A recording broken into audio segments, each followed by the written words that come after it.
Hey everybody, how you doing? So today's video, I'm going to be doing some CAD welding. What CAD welding is a process by which two types of materials are joined together through exothermic welding. Sounds pretty fancy.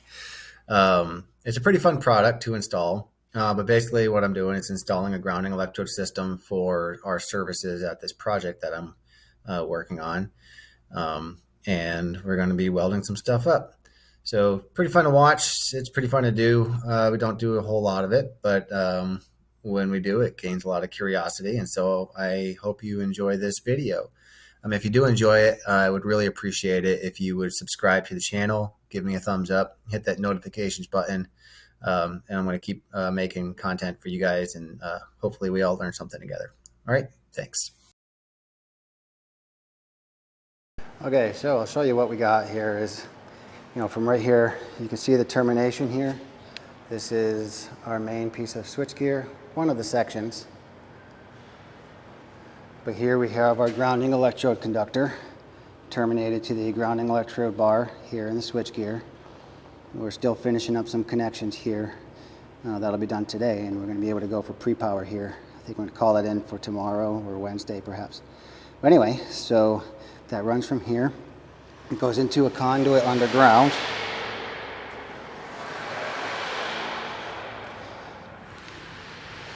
And it comes out the building here. We followed the sprinkler pipe out. A little bit iffy here just because they're going to be working that pipe and there's a chance they could damage our work. So I like to have a little more separation between other trades, but it is what it is.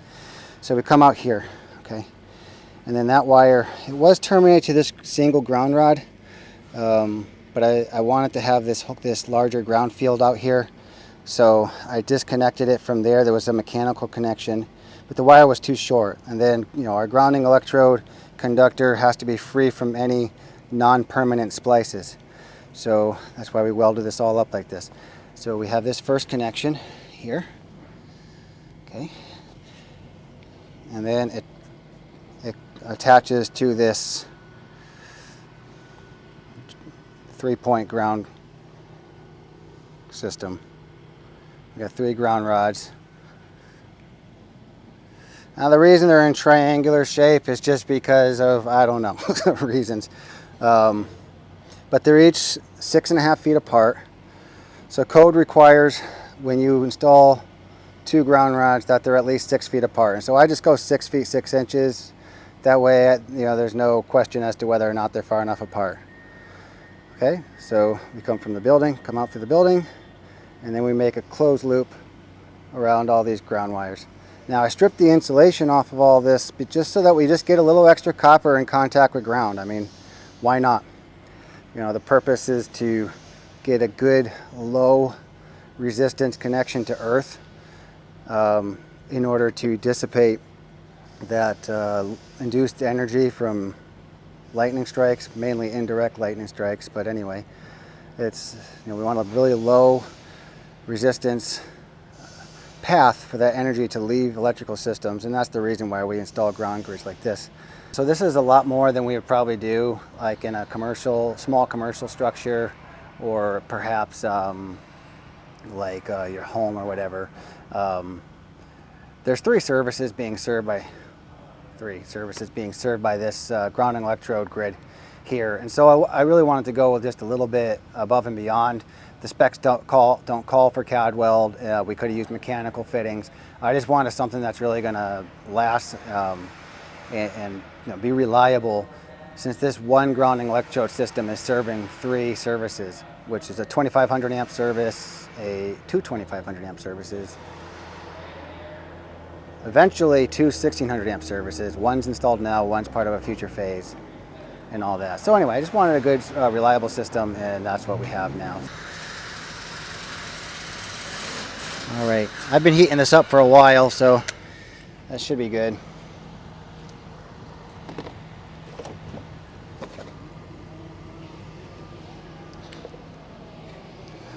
Now, this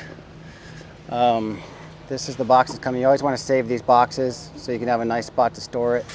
But I'm looking at the mold that I have. this number 115WM or 115 plus F20, these are the shots. And so for this weld, I need a 115 shot. So this is the box they come in. You see it's a 115 shot. So you have this, which this is the igniter the ignition source. It also has a mixture of some type of alloy material inside of it. And then these pennies or caps, these go inside the mold first before we put this in there in order to keep this from spilling all the way out through the bottom. So you can see on the inside there's a hole in the middle, and when we ignite this, all of the material is going to melt through that hole, melt this copper to that ground bar, that ground rod rather, and make a good permanent connection. So first thing to go in is this guy. Now this material has the ignition powder in the very bottom and the alloy material and everything else in the top. So when you pour this in, we want to fill this up, and then when we get to the ignition part, we can see that, I don't know if you can see, but there's a channel on either side. I want to build it up on one side so that when I shoot my spark in there, it will ignite. It'll be within reach of the sparks. You want to get all of this in there.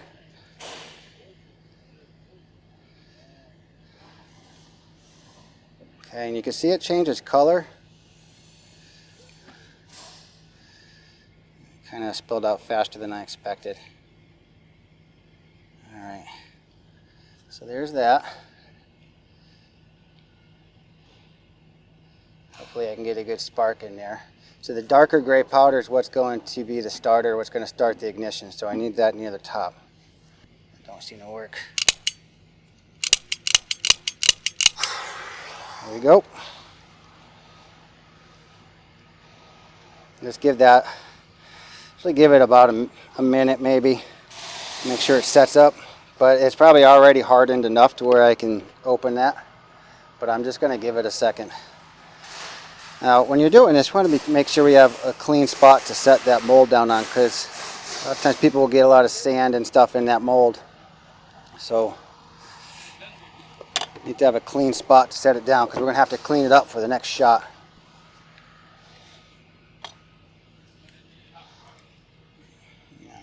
Look down inside, you can see all the material's gone, it's all burned away.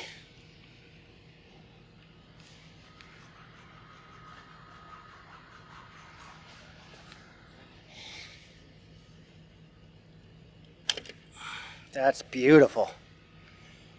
And that's what we have after. Very nice. Very, very nice. Now there's there's this slag here. Yeah, that can just fall out.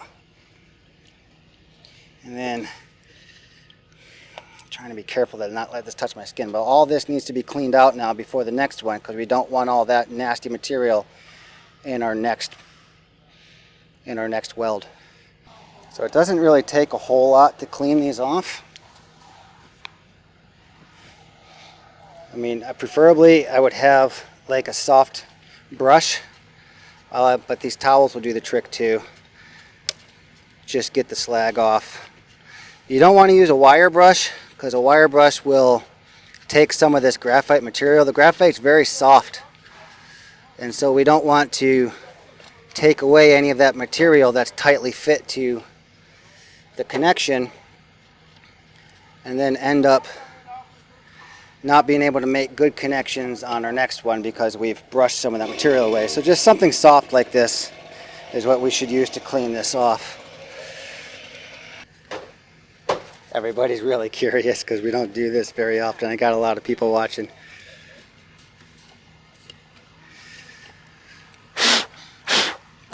Make sure we get all that clean. Like I said, I don't want any of that slag in my next connection. I want it to be nice and clean, just like this first shot was. That's the very first use of this mold. According to Cadweld, we should get like 100 shots, 120 shots out of these. If you take care of it, you can. If you use a wire brush, if you don't set this down on something clean in between uses, if you don't clean it in between uses, you're just not going to get the life out of it. All right, so that's the first one. We'll go and we'll get the next one done.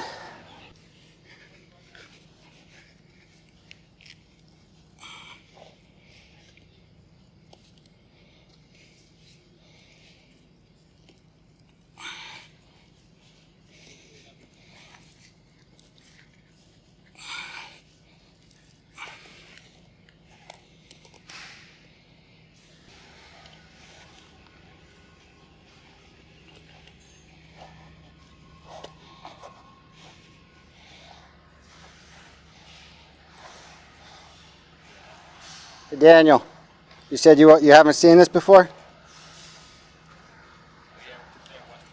Once or twice. No, that's fine. Look how nice that one came out. Really good. It did. Yeah, definitely. First one. I always worry about the first one being really pitted, but I dried everything out really well. Yeah, no, that's really good. Now that I've already done one shot, this is dry, like 100% dry. It's really important you get all the moisture out. Graphite holds a lot of moisture, but it's also a great insulator. The braid does too as well. There's a lot of moisture inside the copper. Yeah, like this has some moisture in it. This looks like you laid it in, just laid it down. Yeah, this copper doesn't have any moisture in it, but I'll still hit it. Like, this is probably an unnecessary step, but just because I don't know if there's any moisture in the copper, even though I know my mold is dry, I just hit it real quick. It'll make a bad connection. Yeah. So just make sure all the moisture is out of it. This particular weld uses 115 shots. And it's printed on here. It's printed here, 115. So you have to use the right shot. You use too big or too small, it's not going to weld all the way it should. It'll either weld too much or not enough. And then the way I'm shaping this too is because when we shoot this, I don't want a lot of weight hanging out at the ends. This is going to be molten for a minute. It's going to be liquid. I don't want it to pull apart. So I'll do a little bit of shaping. I probably should shape this a little bit more to make sure that it's not going to fall when I shoot it. In fact, it's almost supporting its own self. Yeah, exactly. Because otherwise it doesn't have any way to misshape the wood. Yeah, because otherwise it can melt and pull, and then you won't have enough material in the middle. So you don't want that to happen. So when you open this cap, you want it over the top. So you don't want any material to get lost. It all needs to end up in there. So we just open it up over the top. Just carefully. Oops, that's a little tight.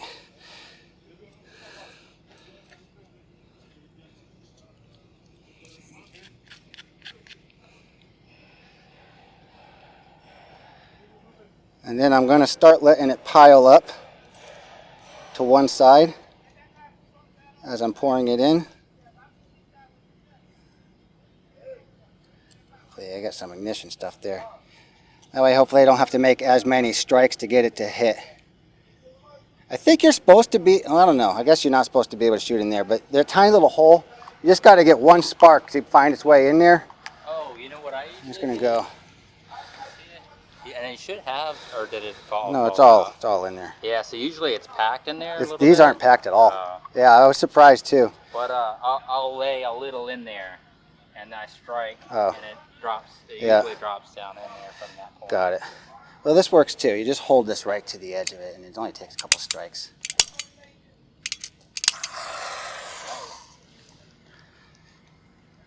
And you're going to wait too long, about 30 seconds or so, and then I can open it up.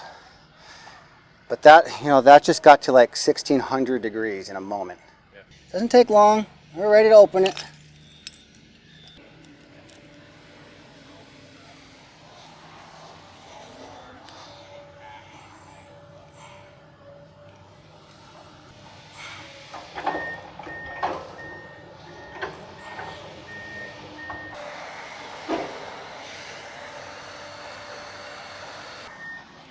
So you can see I got it nicely cleaned up again for the next shot.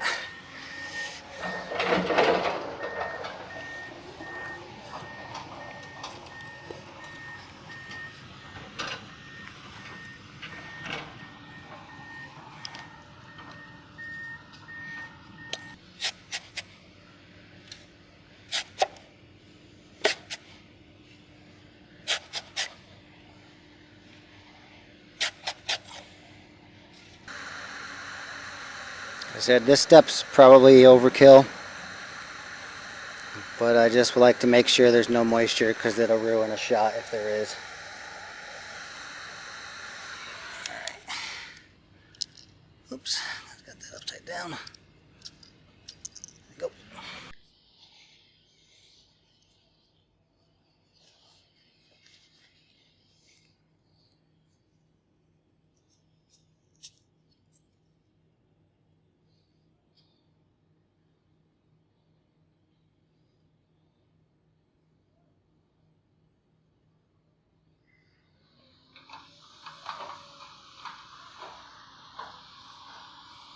Stuff's weird. It seems like it's mixed up more than I used to remember.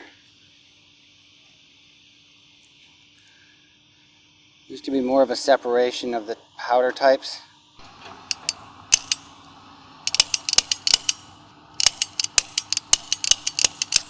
Alright, I'm going to have to steal some powder from another one. That one was mixed up too much. This is kind of a shame, but this is what happened. As it got mixed up too much, so I'm going to have to waste one of this.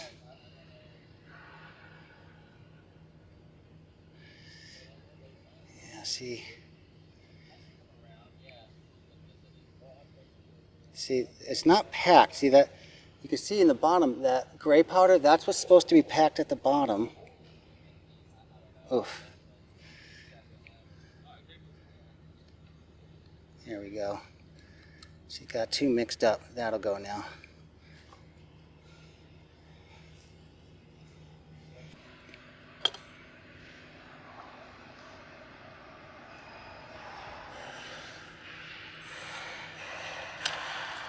There you go. Still a very good connection. Solid.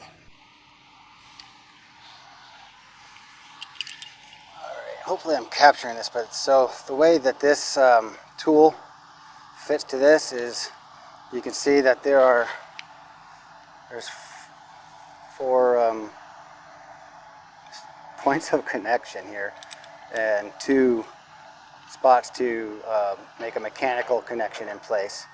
And then you can see on the mold, whew, those are hot. Careful, Philip. And then on the mold there are these four holes that line up with those four holes, and then on the side this is where the mechanical fitting goes through. So this should fit through like this.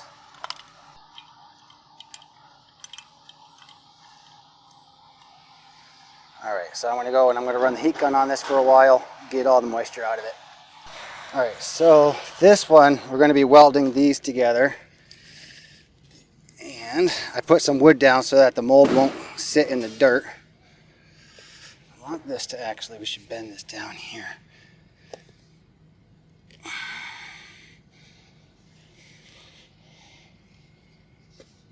That. Yeah, that'll be good there. Get it down a little bit. Yeah, that'll be good. Just make sure there's no sand. Don't want sand in here, so I'll clean this up real good. These have been sitting near the ground, so I don't know, maybe there's some moisture in them, so we'll hit these for a minute, get the moisture out. See, this is nice and bright because this hasn't been out exposed to the elements for a while, so I know that there's no oxide buildup on it. So you don't want any oxide buildup. You don't want any of that. So if it wasn't bright copper, I would take a soft wire brush to it and just get that oxide layer off of it, because as we all know, that oxidation layer is not conductive, and it will leave some icky material in our mold, which we don't want. So we'll set this.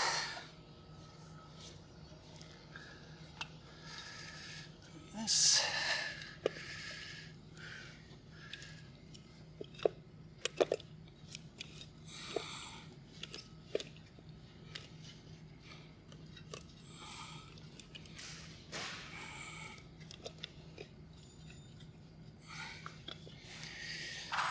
So before I used this tool this morning, there's a calibration setting here. When you squeeze this together, that last half of an inch or so, you should feel it snap together so that it's locked in. If it doesn't snap together, then you probably aren't getting a good seal in between the two halves of the mold. And that's a spot that some of the material could leak out. So you don't want that. So now I'm going to go ahead and heat this up some more. This is the first shot for this mold, so I just want to really make sure there's no moisture in it. Now this mold takes a 200 shot. The last one was 115 shot. This takes a 200 shot. That's why I dug this whole area out too, is because you want space to be able to make these connections nice and clean. You don't want to be fighting a tight hole to get these molds in without getting sand. And I mean, you get sand in between these cracks, and then the mold doesn't sit tight together, and then material leaks out. And then these are usually the reasons why people say that they have to make modifications and do things that are outside of the engineered specs.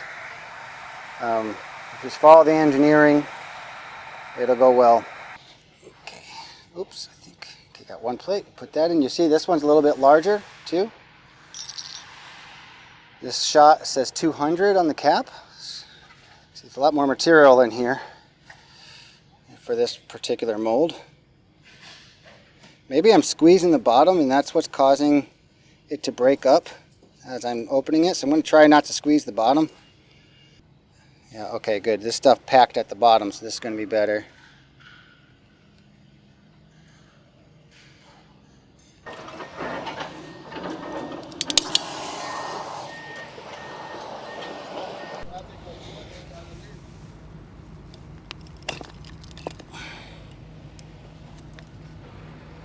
That's beautiful. It's a good one. Now this guy's been outside for a little while.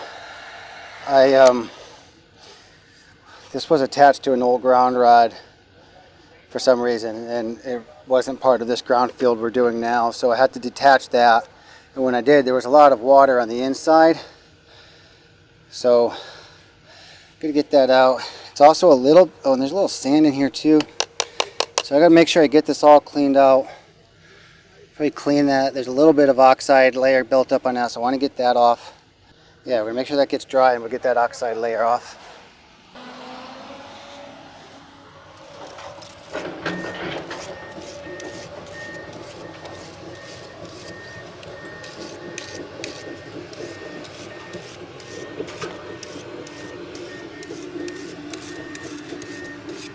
we go.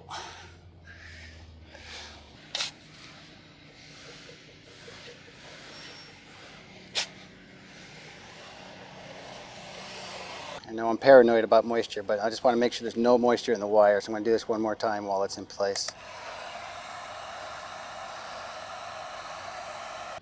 Grab the 200 shot and the penny here. I don't know what this is called. Call it a penny. Get that in there. This one's packed in the way it should be.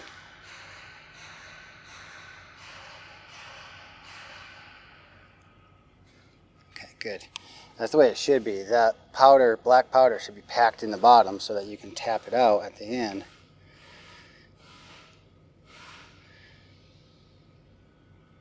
You get a little bit on the lip. The rest goes down the trail. Goes down in there. There you go. Ooh, why did I touch that? Don't touch it, Philip. Shouldn't be touching it. That's why you should wear gloves, because you can't see that it's hot. Okay. I'm all right though, everybody. Okay, here we go. Last one. So we build it up right, one shot and it gets it. That's beautiful. All right, so some of the main things to remember when doing these is one, moisture. I keep talking about that over and over again as I went through this whole process, making sure there's no moisture in the wire, no moisture in the molds. That's really important, because that water, if there's any moisture in there, it'll expand quickly as the mold heats up, and you'll have all these pitting, all these pits and holes in the connection, and you can tell right away when you take it apart, it crumbles and falls apart. It doesn't make a good connection. So moisture is number one, and then number two is keeping the molds clean. keep them clean them out between shots so that you don't get any of that slag in each subsequent weld. Keep them stored so that they don't get in a way that they don't get damaged and they don't get exposed to moisture. Use only the mold for what materials you're using. So we had 5/8 ground rods and 4/0 wire, and that's how the mold was sized. You see, sometimes people will try to out of necessity, it's all they got. I understand what leads to it, but then you don't get good connections. Is say we had 3/0 wire and we try to supplement that 3/0 wire by just adding strands. Well, that doesn't work. It doesn't close quite right around it, and you're not going to get a good weld. There's ways that Cadweld sells. There's products Cadweld sells that if you do have a situation like that, you have a 3/0 wire and you have a 4/0 mold, you can add supplement strips. It's a different product that they sell that you can do it with. But if you just do the thing, do it the way that I did it in this video. So long as you have good molds, these molds were brand new, then you're not going to have any problems. Where a lot of the tricks of the trades, and a lot of guys will have certain things that they've done over the years in order to make it work. It's because they had damaged molds, or there was something with the tool that wasn't quite set right, so it wasn't clamping tight, things of that nature. And then it causes people to supplement and try to field engineer additional solutions. But Cadweld solution, if it's done properly, if it's done per engineered specs and processes, you don't have any problems when you get a bunch of beautiful molds like we got today. Thanks.